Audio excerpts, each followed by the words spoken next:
Hello दोस्तों, स्वागत है आप सभी का पीआर कहानियाँ चैनल में। आज की कहानी सपनों का साजन कहानी का अंतिम भाग है।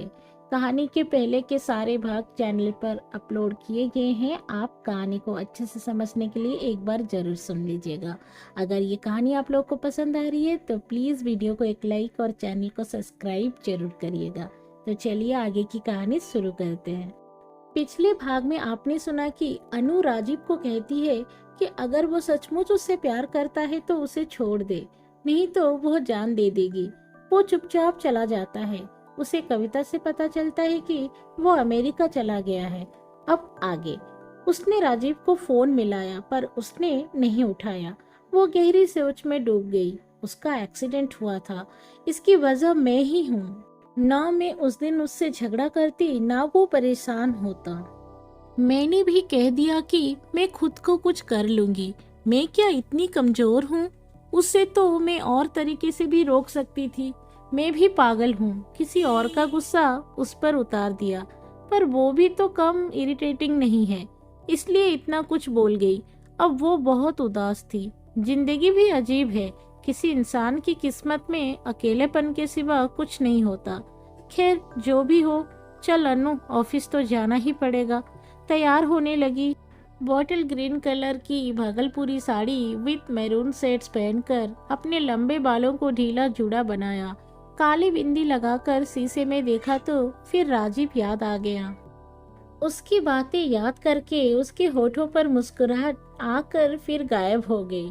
लंच टाइम में ऑफिस में सब आपस में बात करने लगे तो वो भी वहां जाकर बैठ गई। एक ने कहा, मैम आप कब शादी कर रही हैं? हम तो इंतजार कर रहे हैं पार्टी का। क्यों, शादी ही सब कुछ होती है? वो फीफी हंसती। ऑफिस पहुंचकर पेंडिंग काम निपटा कर बैठ गई।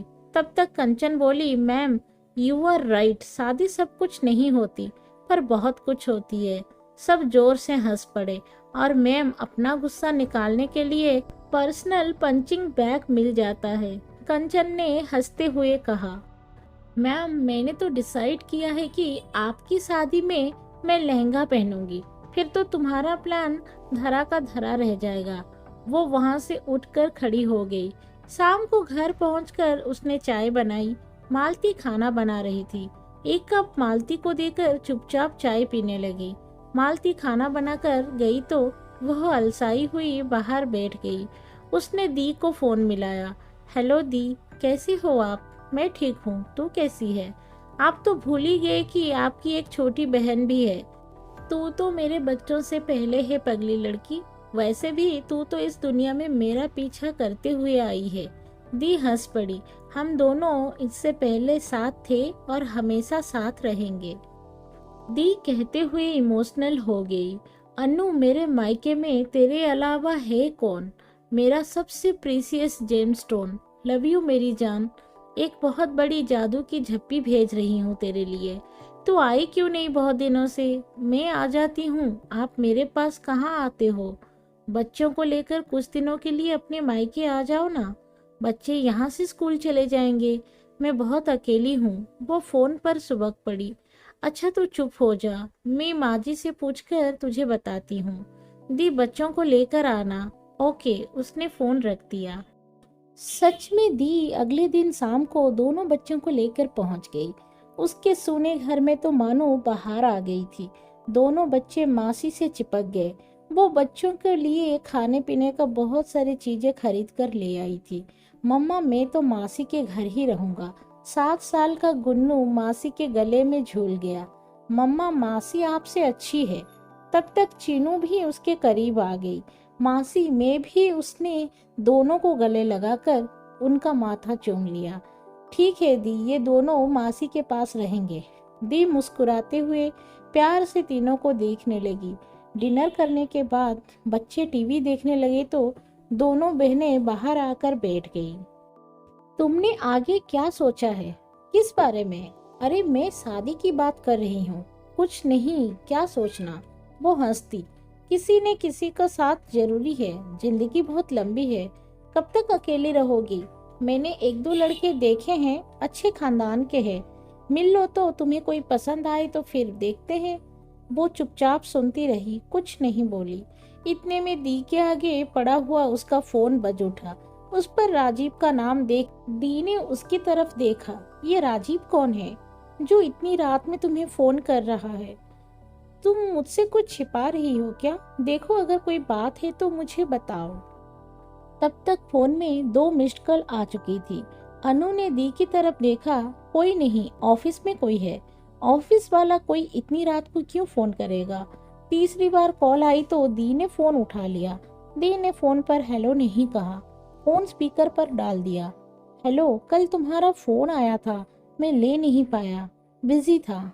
दी ने उसे इशारा किया, बात करो। अन्नू घबरा गई। उसने फोन उठा लिया। वो उठकर खड़ी हो गई। फोन स्पीकर पर ही था। हेलो, मैं अनु की बड़ी दी बोल रही हूँ। हेलो दीदी, आप मुझे नहीं जानती हैं, मैं राजीव हूँ। अनु कहाँ है? रुको, अभी बात कराती हूँ। दी ने अनु को आंख दिखाई। हेलो, मुझे पता चला कि आपका एक्सीडेंट हुआ था। हाँ हुआ था, पर अब मैं ठीक हूँ। तुम कैसी हो? मैं ठीक हूँ, ख्याल रखिएगा। उसने झटपट फोन ऑफ कर दिया। बड़ा ख्याल रखने की बात हो रही थी। वैसे ये राजीव है कौन? दी, राजीव कविता का देवर है। कौन कविता? वो तुम्हारी फ्रेंड? हाँ, मुझे बताओ कौन है ये, फैमिली वगैरह, कहाँ रहता है? वो राजीव ओबरॉय है। जहाँ कविता रहती है वहीं उसके बगल में घर है। वो और कुछ ज्यादा नहीं बताना चाहती थी, पर दी तो हाथ धोकर उसके पीछे पड़ गई। दी, उसका पूरा नाम राजीव रोशन ओबरॉय है, ओबरॉय ग्रुप्स का सीईओ। वो तो ओबरॉय ग्रुप्स वाले सीपी ओबरॉय का बेटा है। अब अन्नू चुप नहीं रह सकी। उसने दी को सब कुछ बता दिया। दी सोच में डूब गई। अन्नू, वो बहुत बड़े लोग हैं, जानती हो ना, इसलिए दी मैंने उसे मना कर दिया। अगर मना किया था तो फिर फोन क्यों किया? तुम कोई बच्ची तो नहीं हो, या फिर कुछ और है जो तुम मुझसे छिपा रही हो? नहीं दी, कुछ और नहीं है। लाओ फिर मुझे फोन दो, ऐसा डालूंगी कि फोन करना भूल जाएगा। वो क्या सोच रहा है कि तुम अकेली हो? नहीं दी, रहने दीजिए, मैं अब उससे बात नहीं करूंगी। दी को सारा नजारा समझ आ रहा था। लाओ उसका नंबर दो, मुझे उससे बात करनी है। ओहो दी, आप क्या बात करेंगी उससे?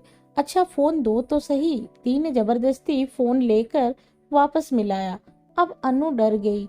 ओह गॉड, वो तो 1 नंबर का लफंगा है, कहीं मुझे समझकर दी से अनाप शनाप ना बोल दे। दी उसे एक तरफ खड़े रहने का इशारा करके फोन मिलाने लगी। अन्नू दी के गुस्से से वाकिफ थी, इसलिए वहीं पर खड़ी हो गई। फोन पर बात करते करते दी टहल रही थी। अन्नू बेचैन होकर चुपचाप खड़ी थी। यही कोई 5 मिनट बाद दी आ गई। डर के मारे अन्नू का गला सूख रहा था। दी दी ने उसकी तरफ देखा। मैंने उसे अपने घर बुलाया है, नेक्स्ट मंथ जब वापस आएगा तब। पर दी, आपने क्यों? देखो तो सही कि कैसा इंसान है। पर दी, मुझे तुम तो चुप ही रहो। अपनी जिंदगी का सत्यानाश करके रख दिया है, दुनियादारी की जरा भी समझ नहीं है। क्लास 1 पोस्ट पर बैठी हो, अक्ल घुटने पर है।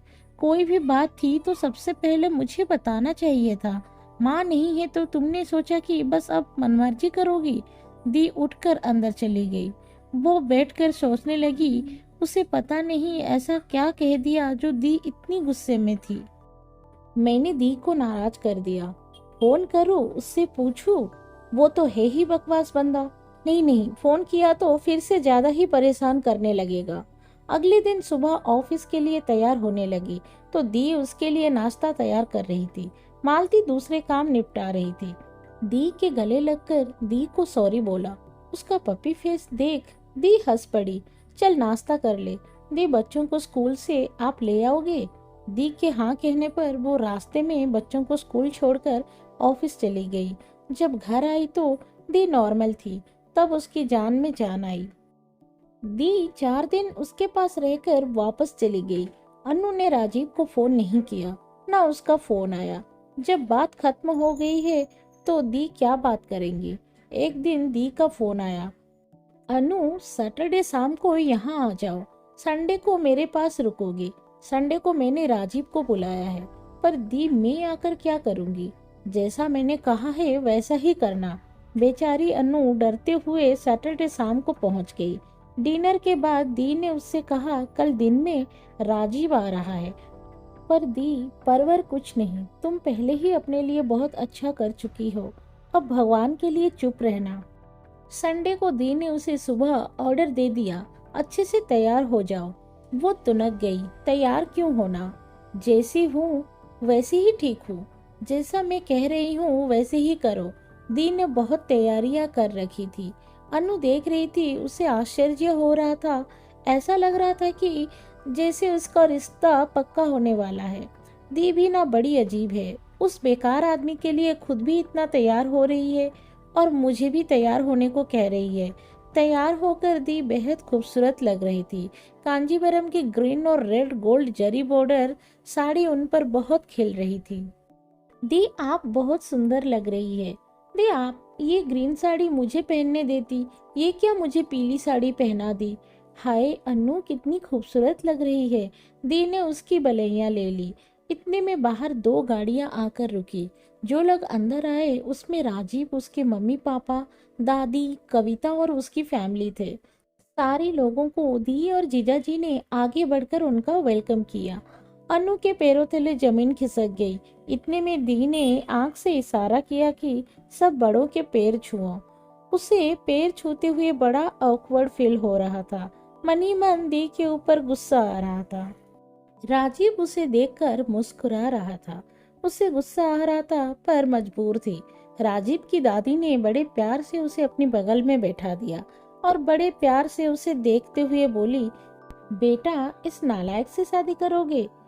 अनु आश्चर्य से सबको देखने लगी। सब हंस रहे थे और अनु के चेहरे पर हवाइयां उड़ रही थी। लड़का और लड़की को आपस में बात तो करने दो। राजीव 1 महीने बाद लौटा है। बेटा राजीव, 1 महीने बाद आज ही मिल रहे हो अनु से। जी दादी। राजीव उसे देखते हुए मुस्कुराया। होंगे तुम्हारे माँ बाप मॉडर्न, मैं तो पुराने ख्यालात की हूँ। जरा लड़का लड़की को आपस में बात तो करने दो। जाओ बेटा, दादी ने अनु का हाथ पकड़ते हुए कहा। कविता उठकर अनु के पीछे जाने लगी तो दादी ने उसे डांट कर बैठा दिया। वो दोनों बाहर आ गए। अनु असमंजस में थी। क्या सोच रही हो, क्या है ये सब। अनु उसकी तरफ देखते हुए बोली, जीते जागते सबूत लाया हूँ तुम्हें यकीन दिलाने के लिए कि मैं तुम्हारे साथ जिंदगी बिताना चाहता हूँ। कई लोग जिंदगी भर साथ रहकर प्यार नहीं करते, कुछ लोग थोड़े से वक्त में पूरी जिंदगी बन जाते हैं। तुम्हें यूज एंड थ्रो वर्ड से बहुत प्यार है ना, बार बार कहती हो ना इस बात को तुम्हारे दिमाग से निकालने के लिए।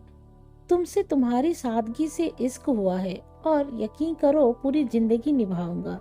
विल यू मैरी मी अनु। अनु के गाल लाल हो उठे। इस सब में दी भी आपके साथ थी। शुक्र है दीदी तुम्हारे जैसी अमीरी गरीबी, तुम्हारी सो कॉल्ड सिंपल लोगों वाली थ्योरी से ऑब्सेस्ड नहीं है। तुमने क्या सोचा दीदी से सिर्फ उस दिन तुम्हारे सामने ही बात हुई थी। बंदा भाभी के साथ दीदी के घर आके जा चुका है। वो मुस्कुराया। अगर ये सब करना ही था तो आप अमेरिका क्यों गए। मैडम, अमेरिका ही नहीं ब्रिटेन भी गया था। क्यों। योर हाइनेस से कैसे बात करनी है ये सीखने। वो हंसते हुए बोला, अब भी तुम्हें मेरी नीयत पर शक है। चलो अंदर चलते हैं।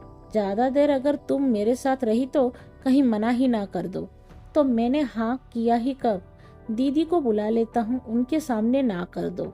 वो अंदर जाते हुए बोला। अंदर बेहद खुशी का माहौल था।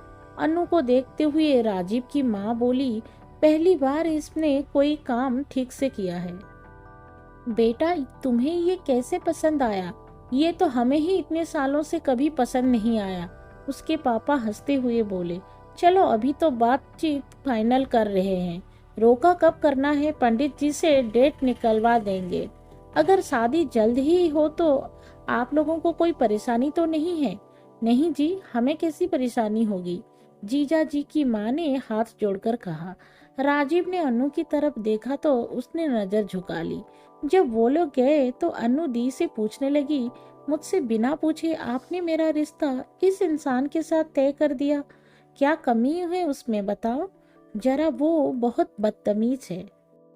मेरे साथ उसने बहुत अच्छे से बात की, दी ने मुस्कुराते हुए कहा।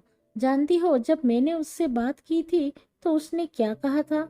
दीदी, मेरा कसूर मेरी अमीरी है, और मैं सब कुछ छोड़ भी दूं तो मेरे मम्मी पापा का ख्याल कौन रखेगा? और मैं इतना खुदगर्ज नहीं हूँ। अब बताओ, वो लड़का कैसे बुरा हो सकता है?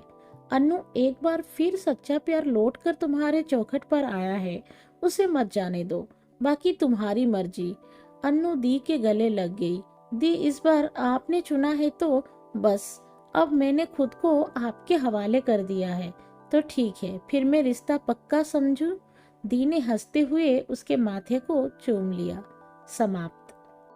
दोस्तों, कहानी कैसी लगी? अगर पसंद आई है तो वीडियो को एक लाइक और चैनल को सब्सक्राइब जरूर करिएगा। मैं आपसे मिलूंगी अगली वीडियो में।